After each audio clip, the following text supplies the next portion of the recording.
friends and friendly subscribers, welcome back to my channel. This is Inner Hill Tarot, and today we're going to unbox this cute little deck called Every Little Thing You Do Is Magic Tarot by Kali Little and Mora Seal. It's very interesting because someone already did this unboxing, but I'm really curious about it, and let's just do it then. Although I think it's not really new. Oh, it is actually, because it's coming back. So what do we know about this deck? Actually, it's nothing. I don't know the artist. I don't know the illustrator. I think they're new in this tarot creation game.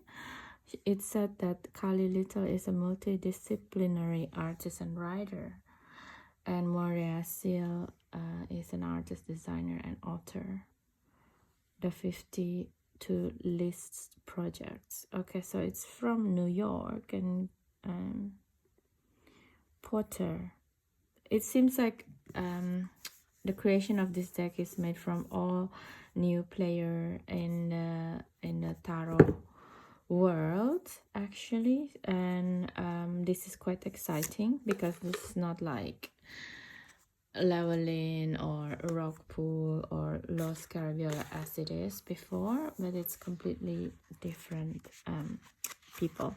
So let's start to see the guidebook. Within each of us is the hero and guide from our own magical journey. Through the practice of tarot, all people, regardless the belief system and heritage, have access to their inner guide. Yes, that's true. We offer tarot as a resource and support system for the exploration and validation of self, one that can be used throughout a lifetime. Yeah, that's true. Symbology is the visual language of the tarot. Yeah, okay, so Kali's favorite decks is the Lioness Oracle Tarot by Alejandra Leon.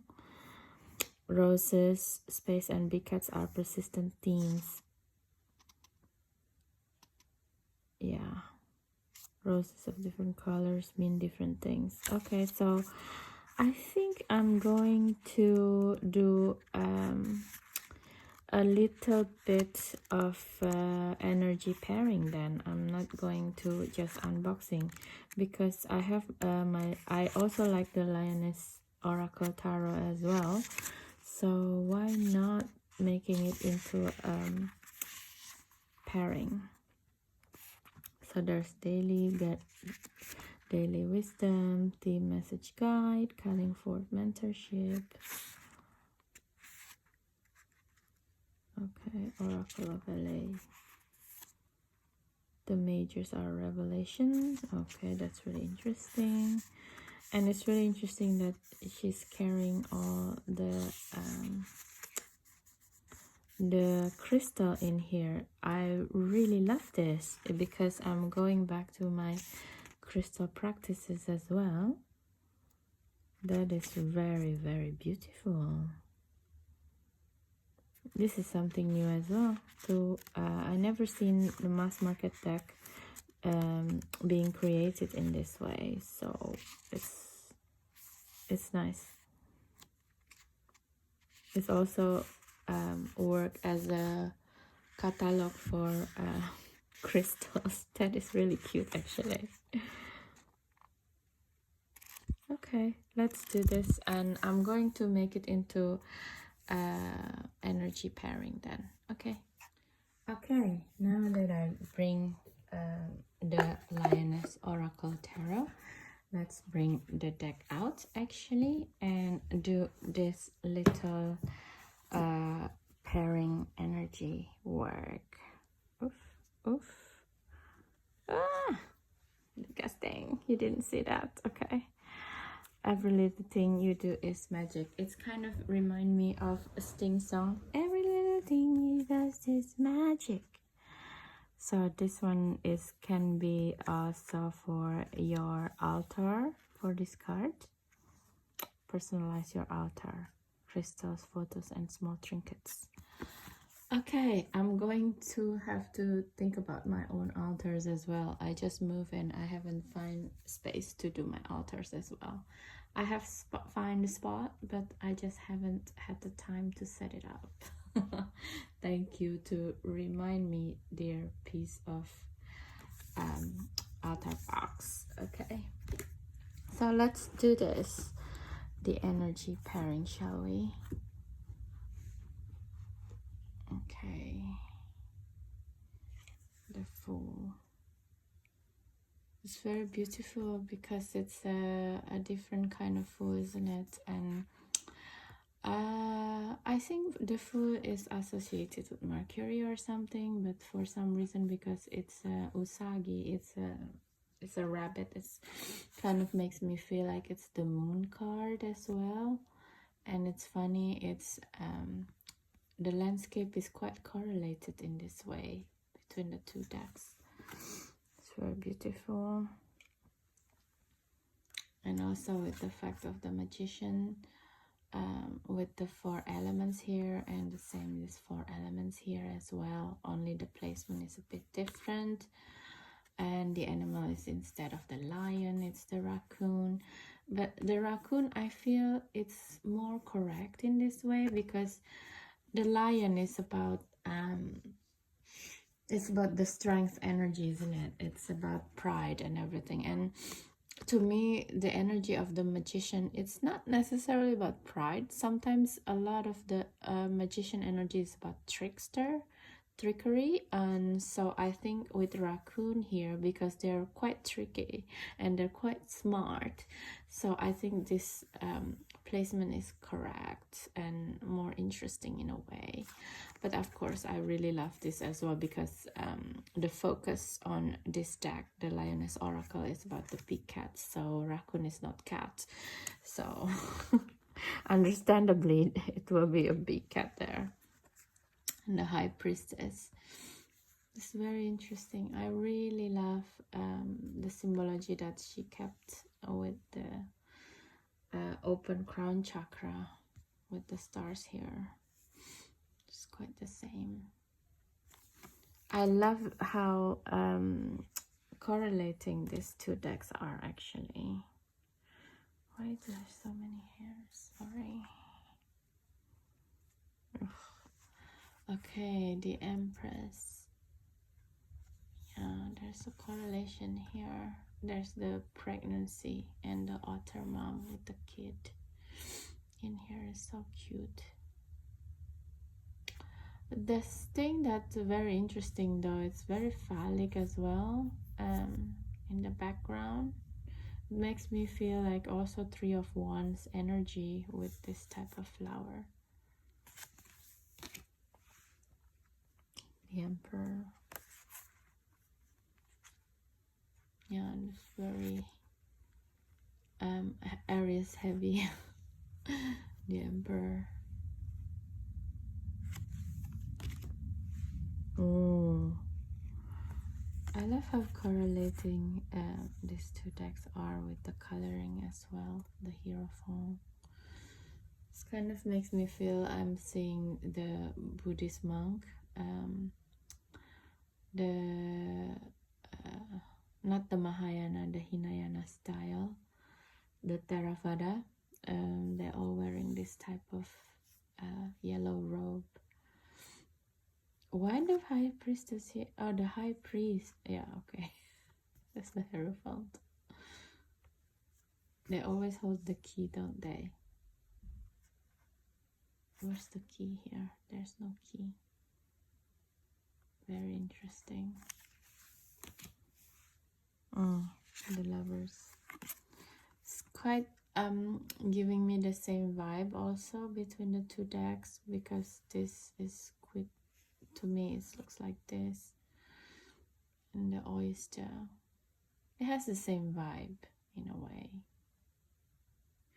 although with the oyster, it's also kind of makes me feel like the world card, where the world is your oyster, you know.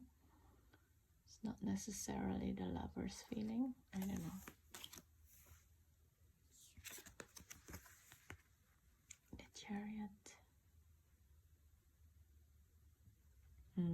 This is weird. I don't know how to make of this. It looks a bit weird. That's the only thing I can say. Yeah. I think if anything, now that we saw how this pan out, if anything, the strength, it could have been the reverse with the Magician card of a lion here, and the lioness will be here. But that's just me. And we are talking about this deck anyway, right? Everything you do is magic. And it does feel, have a correlation here. The Hermit, oh, it's very beautiful. Yeah.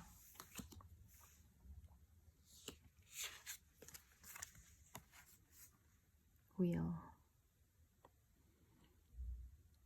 I guess in the two decks that we're seeing, it's very interesting how correlates them they are, but at the same time both have these elements that missing from one another.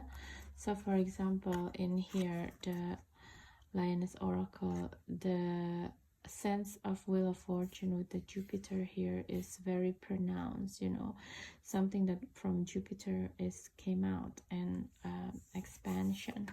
And from here there is a cosmic energy, but it's more like from a door, so it could be from anywhere.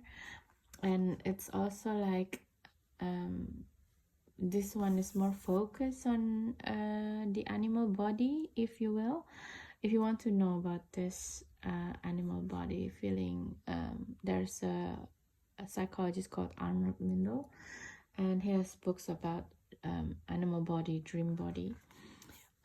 You can read about it, whereas here is quite pretty much in a human form, and it feels like a spirit guide's form instead of like planetary and elementary consciousness.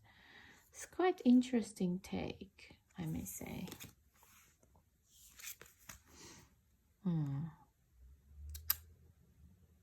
Yeah, it's quite angelic in this one, isn't it? Justice.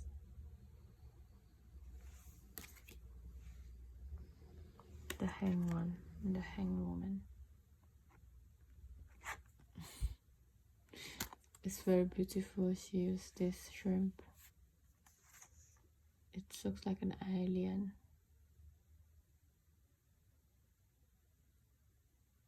I don't know how to make of it, actually. The visual is a bit weird. Death.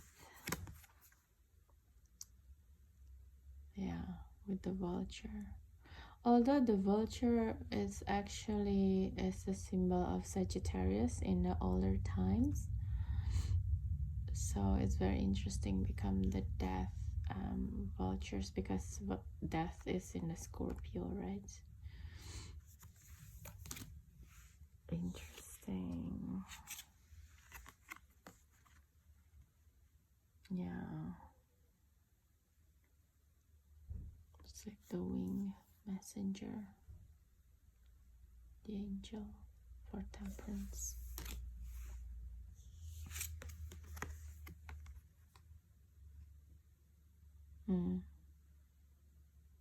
The devil. It's very interesting how this concept as the devil for me, I mean, in this one it's already like quite abstract, to be quite honest. It's like both energy of the devil here is the energy of addiction, that's addiction to reincarnate over and over again, never ending. You know, this wish of the soul that keep coming in. And in here is like it feels more like the never-ending cycle of seeing oneself as a lamb, a sacrificial lamb, as a victimhood addiction that I see. And also with the moon here, it's very beautiful. Also, this correlates with here the never-ending needs to reincarnate in this 3D realm, because the moon is like the body. It's beautiful, beautiful correlation, actually. Very nice. The tower.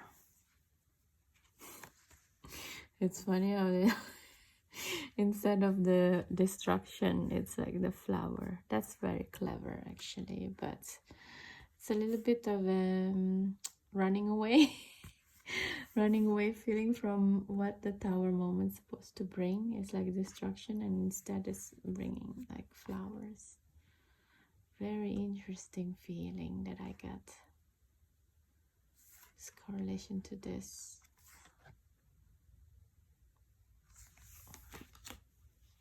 The star. Wow, it's really nice that she highlighted, the artist here highlighted the third eye feeling, just like here in David Bowie's face. And both of it is actually making a face in itself, left and right. Beautiful. I love the pairing of these two decks, actually. It's quite correlating. The moon, and you can see straight away how they make each other correlate, and you can see the impact of this deck bring to the creation of this deck without totally copying a lot. You know, it's like the color scheme is there, the theme of the cosmic is there, but it's not a copy. So it's quite, I like it. I like this way.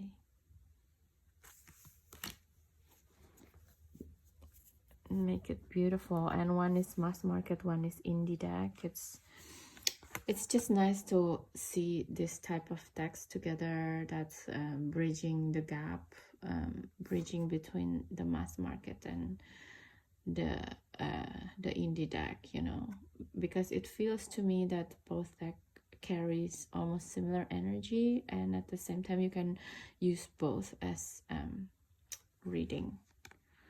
It's beautiful, like the sun taking from here.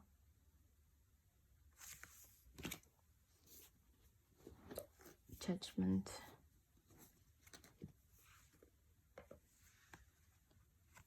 See again. This like have the same feeling without like copying exactness. Like instead of the whole angel thing, it's become the intranet, what I call. When you, I don't know if you guys doing plant medicine or not, but sometimes when I do mushroom, I can see all the intranet in the form of eyes. If you see like Alex Gray and Alison Gray artwork, they also emphasize on the eyes everywhere. That's visible, you know. So this is a good, and in other forms it can be angels because it's ever present, ever knowing, right? But in here it's in the term of eyes, and you know, the butterfly is here and the big cat is here. And I like it that it's in the Saqqara tomb, and this is a tomb. It's like okay, let's go, let's get out of this tomb. Beautiful. The World card. La la, what is not in this world? Two world cards. Is everything is here, isn't it? The physical, the transcending. This makes me feel like Vishnu dreaming on the world and the finishing, the creation. Ace of Wands. Very phallic. This is more like hermaphroditic feeling.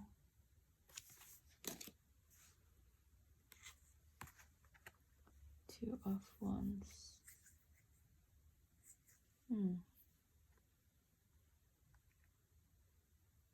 Very interesting feeling that I get from both cards. Not see many planning there. Three of Wands is starting. Oh, it's very phallic, this one's.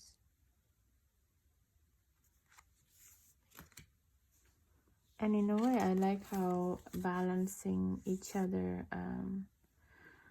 energy, these two decks as well. For example, just this two Four of Wands card in here, it's more in the energetic realm, in the planning realm, and in like subconscious realm, what you need with the music playing, you know. And in here it's just like, okay, let's do this in the 3D realm kind of thing.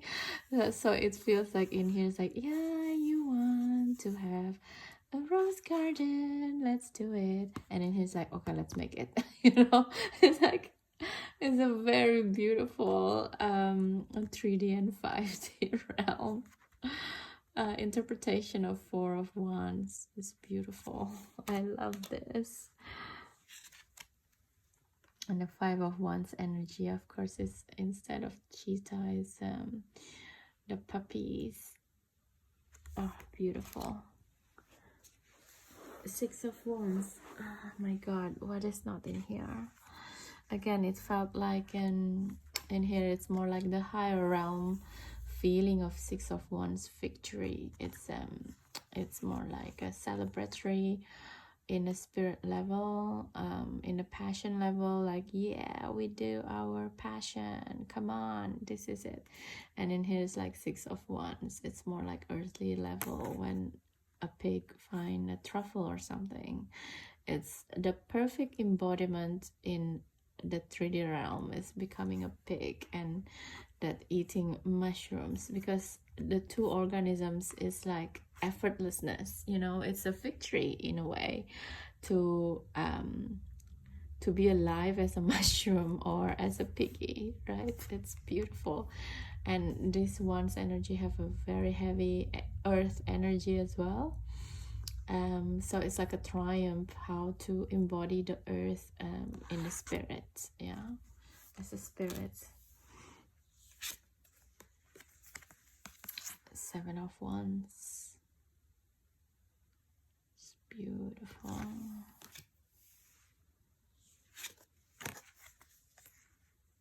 Okay, this is also beautiful spirit, and in the form of 3D, in the geese form. It's like this deck is creating the rhythm in the 5D, and this Eight of Wands here is embodying the rhythm that's being created here. It's really beautiful pairing, actually.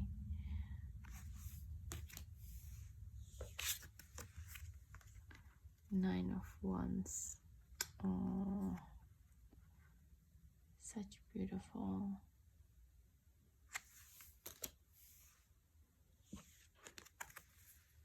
Ten of Wands with the Buddha. The same, it's the calmness in the middle of a raging storm and calamity.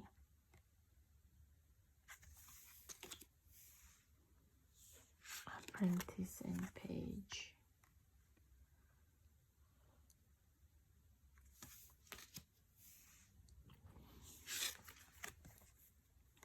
Knight of Wands is the Champions of Wands. I like the cheetah energy here, it's so beautiful.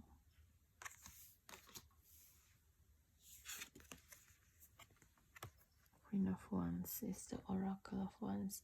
Okay, to be fair, I really don't like the rename of the minor arcana, the trump cards. What do you call it again? Sometimes I forgot. Because it's just I feel like this emphasis of renaming things, it's kind of confusing for people like me with multiple decks. because then when I'm reading, it's really become not flowy at all, because I have to keep reminding myself. And with this type of decks, which it's very free flowing and it doesn't have any correlation, well, very little correlation to the either Rider Waite Smith or Thoth, it's a bitch for me to read, I'm not gonna lie. Yeah, that's the thing that I don't like about the renaming of the cards. I think also this emphasis of renaming and making every noun possible to man become gender neutral is a fallacy. It feels to me that because if you read Jung psychological books, you know that every person has a male and female in them, animus and anima. And I think the emphasis of renaming the trump cards is about not being able to integrate for a woman their animus, and for a male their anima quite well. So that's why when they see like king or queen, they can get quite triggered, and that therefore there's this needs to making the gender of obvious words in or items into gender neutrality, because they don't want to face the unintegrated animus or anima within themselves. So that's why also it's like it can be many things, but there's one way to read it. It's also like this. Yeah, but Elder of Wands with the gecko in it, it's quite apt. I guess I can remember it as a king, because in most of the decks it has the correlation of the salamander or the geckos, or basically the lizards as the element of fire. We go into the cups. Ace of Cups. It's also beautiful correlation with the birds here.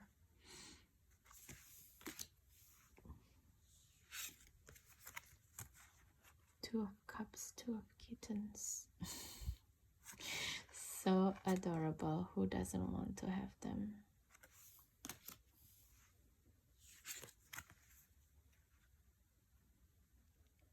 Three of Cups.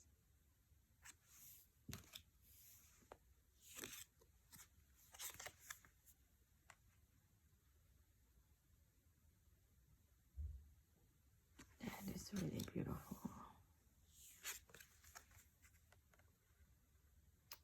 I'm not gonna say much because I feel that there is a lot of correlation here. It's just making it feel a little bit different for the... I'm glad that we do the pairing actually to see the correlation between the two decks. Six of Cups. This is very beautiful.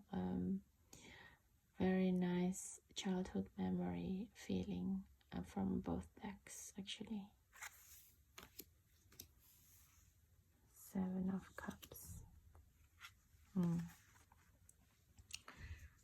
This card actually reminds me of another deck that I forget about the name now. She-Wolfie Tarot. It kind of reminds me of She-Wolfie as well, that have a similar energy with Lioness Oracle, and therefore this deck. Eight of Cups. Pack up and leave time. It's beautiful with the tears and everything. It's very sincere in a way. Nine of Cups. Okay. The infinity pool feeling is really nice.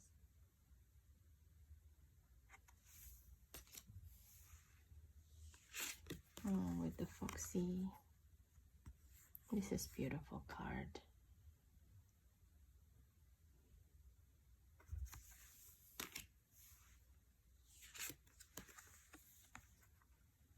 page. You see with the pages, because it's not like in the old trump cards have gender neutrality already. I think the pages is the gender neutrality that already have space, right? Because when you see the page cards in a lot of decks, it's sometimes it's depicting as a girl, as a boy, and it doesn't matter, but there has to be space for everything. I think it's not like either you're very gender heavily gendered neutral, or very heavily gendered biased, you know. So yeah, page and apprentices have the same connotation, because it can be male or female, which is in the older times it's already represented, you know, for the gender neutrality feeling. I just think these days, with this changing words into the gender neutrality is already starting out of balance. Not everything needs to be gender neutral, in my opinion. It's like husband and wife has become partner because it has to be gender neutral. I mean, it's not, you know, and whatever, like, if you want to say a husband, then you should be able to say a husband or wife, right? And to just say a partner, it felt also feeling like a work colleague as well. It's just weird. Anyway, so the Oracle of Cups, Queen of Cups, again with the oyster. I'm not sure it's a good idea to bring up the oyster so much in a deck, because actually in a process of making the pearl, it's the oyster is irritated the whole time, you know, and with that irritation it's creating enzyme to make a pearl. And the energy of Queen of Cups is kind of like you have the emotions, and it's supposed to be like something with ease, you know. It's like the irritation is not there anymore, the trigger is not there anymore. And this card is kind of make me feel that the irritation is pretty much alive, you know. So yeah, I would be careful to bring oysters, not oysters, but it's like the mollusk in a cups suits this big, this heavy, not this heavy, but this like this energy of this type of energy basically. And it's called the Elder of Cups. It's like, yeah, with this it doesn't feel like he's an elder still, because it feels like he's still struggling in a mollusk form. So I don't know, but that's me. My interpretation. Ace of Swords with Amanita muscarina, that correspond to the red rose. It's like the aha moment. Monarch butterfly, the realization that you're a king to your mind, and the expansion thanks to the Amanita muscarina of your mind is beautiful. This is very interesting card indeed, the Two of Swords. Which way would you choose? Which tools could you choose in this situation? It's very interesting, intricate Three of Swords energy, I feel. I always mesmerized by this Three of Swords, because it's there's a feeling of betrayal on this, and this is complete betrayal, right? Like complete, also Tower moments that you feel it's a peaceful something that's not, and your world tumbling upside down. The Four of Swords. Oh. It makes me feel this card is from the Wild Unknown Tarot. The Four of Swords also, where the card is a fox in this position with the swords like this as well. It's kind of copying that. Interesting.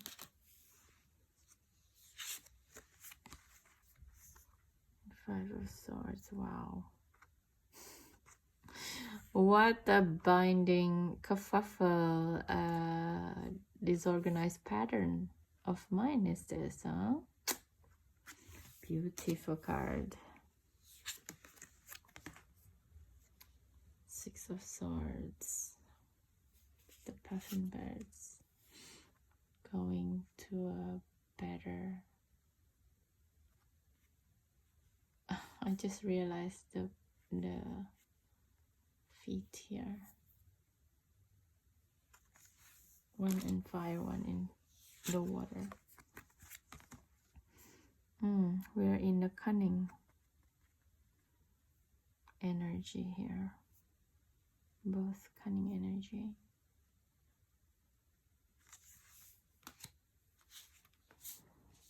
Eight of Swords.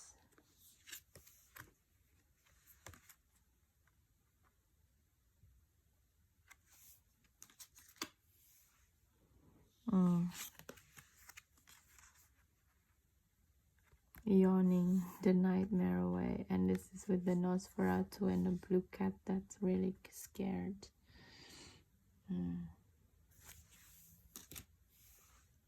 Oh, Bambi. Same feeling.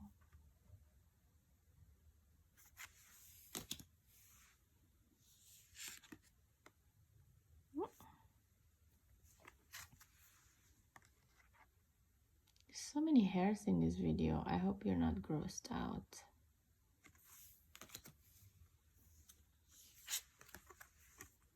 Champion of Swords with the peacock.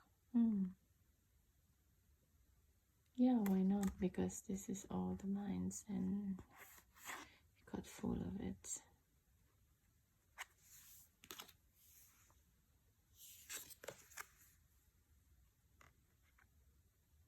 This is beautiful. Yeah. Queen of Swords. The energy of single mom.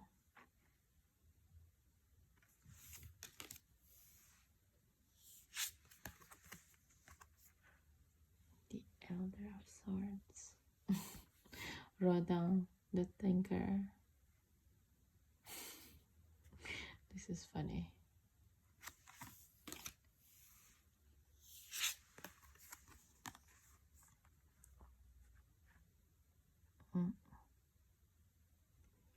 It's really interesting how all the aces are very embedded in 3D in this deck, in any shape or form of the plants.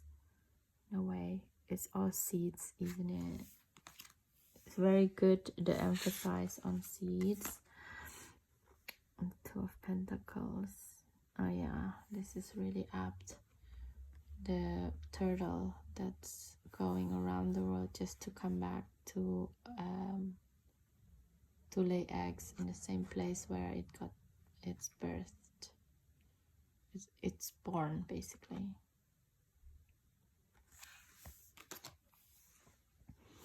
Beautiful visualization there. And I love this Three of Pentacles between the two decks because it's about working together, and in this way it's also about working together between the two decks. And in here is like all the flowers that provided the nutrition for the bees to make honey, but also it's the nutrition for the roses to create this roses seeds. So the feeling of working together is very strong between the two decks here, and it's marvelous to see. I'm glad I have this deck still, you know, because I just moved and I'm thinking of releasing some of my decks as well. I'm just glad I haven't done it yet with this deck. Four of Pentacles with the Gila monster and being greedy and look like a greed dragon again, like the smog. It's so cute. Five of Pentacles. Beautiful.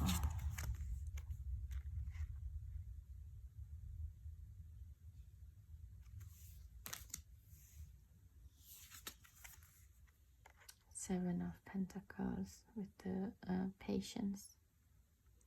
Again, this is the butterfly, right? It feels like from the cosmic consciousness to come and water the plants here. So it's like a guidance, snippets of guidance rather than just coming through. It's like, okay, you have to be patient, right, to bloom and to hear the guidance from here. What are two decks together? That's really beautiful. Mastery. Yeah, the beaver is the master of controlling the water, controlling his environment. And he's a master builder actually in his own life. That is really beautiful. And this is like, what do you need in your life? The inspiration. Oh, goldfish.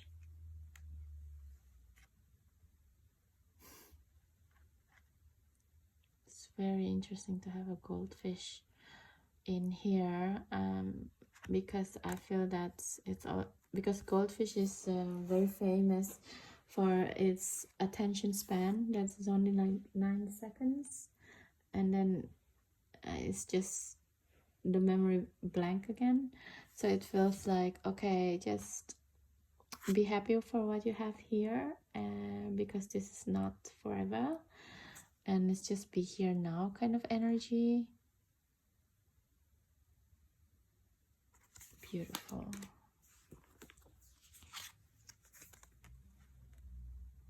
Ten of Pentacles. Yeah, with the castles here. Very prominent togetherness in here between the two decks.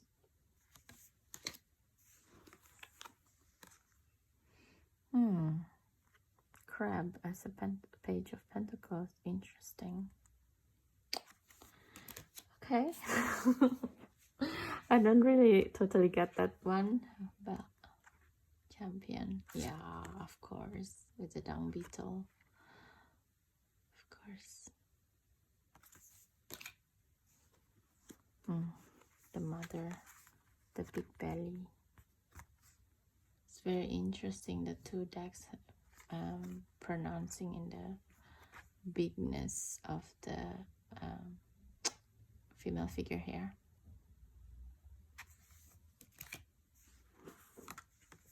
Elder with the toad.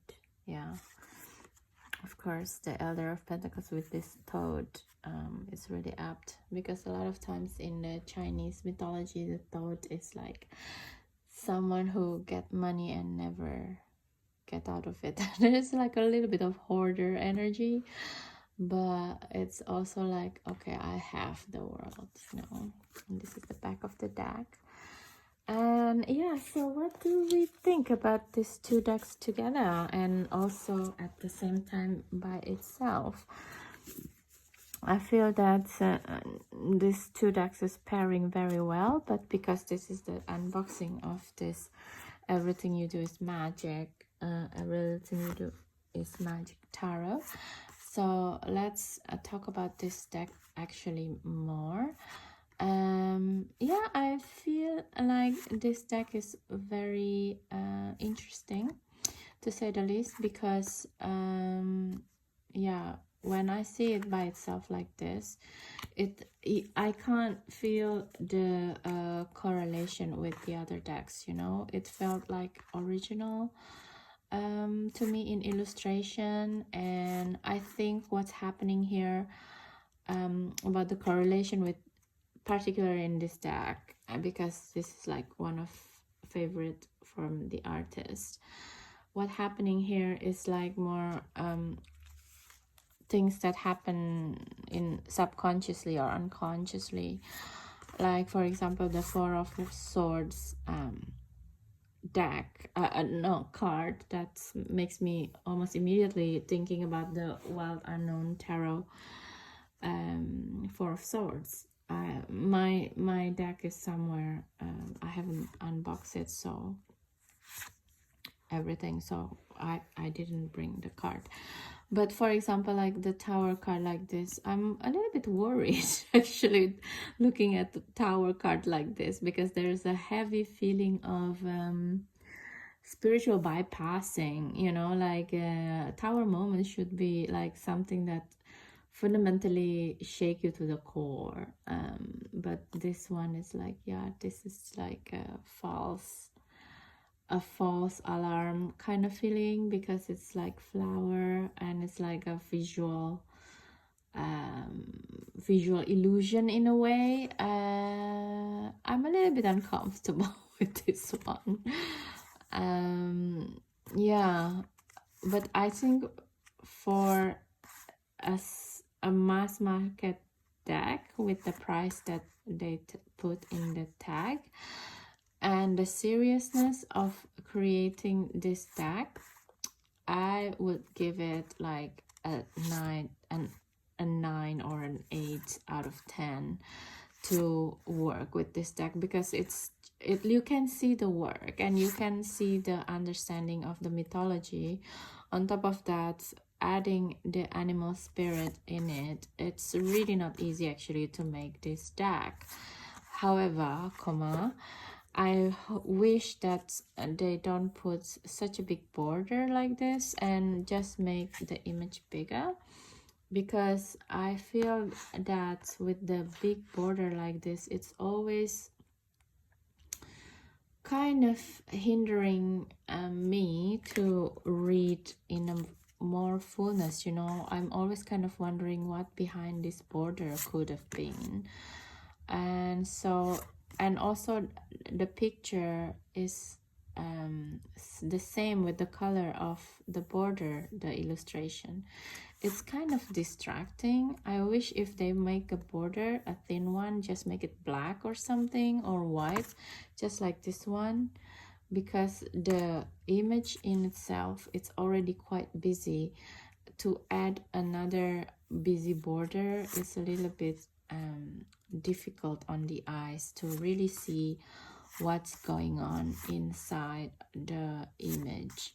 That's why when it's just like one deck, it's kind of, you don't see the inspiration of the other, and also, but also like it's a little bit more uneasy to read actually, because every time I see like this image, I cannot get my eyes out of this border, and that is a distraction if you have like a client and if you have a grid of pictures.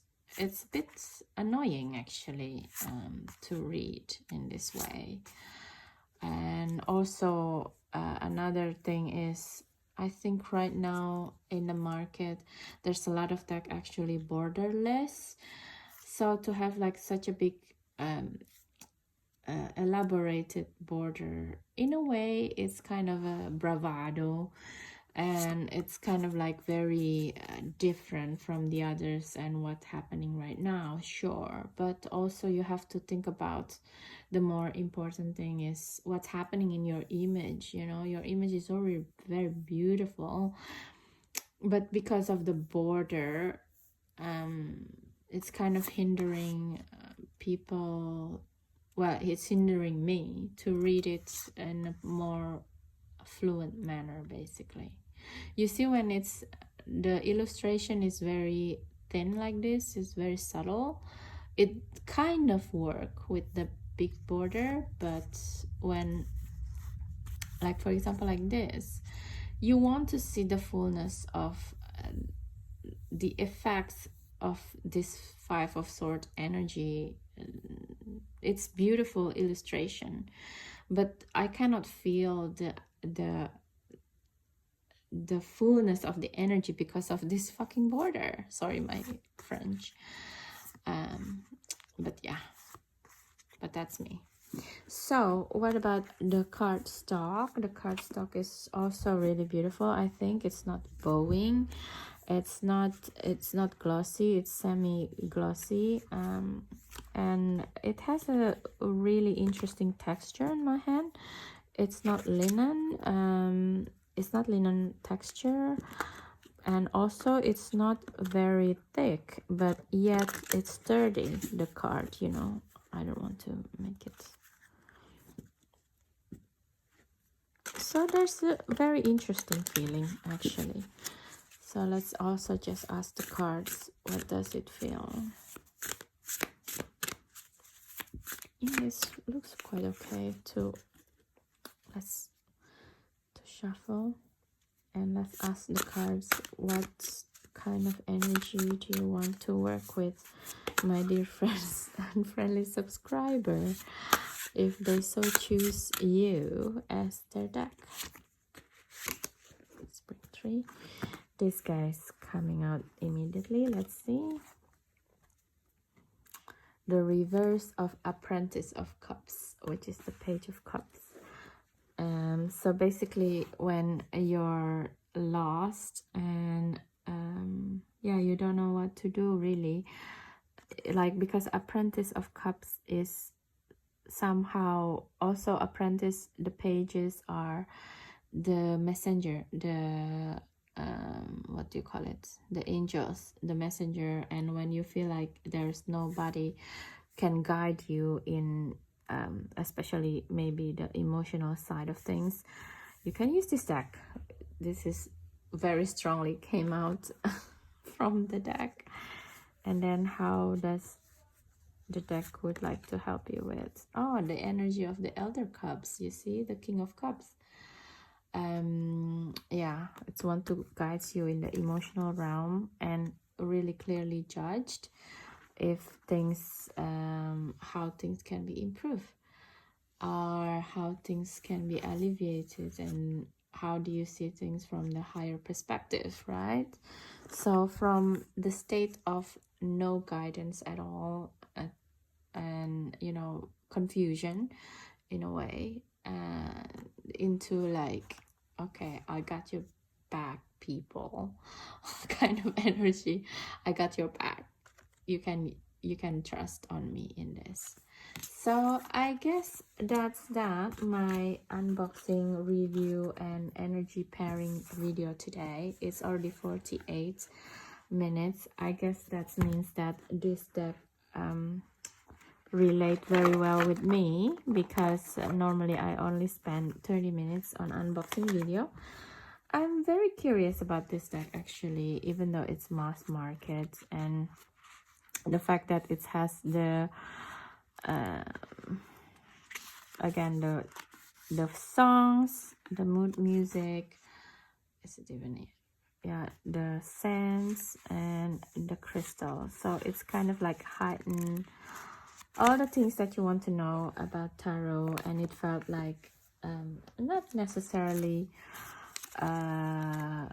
beginner friendly, but it's a very interesting deck. Okay, so let me know in the comments if you and subscribe as well, and share this video if you feel this video is beneficial for you. That will be very helpful, like always. And I guess thank you so much, and see you in the next video. Bye bye.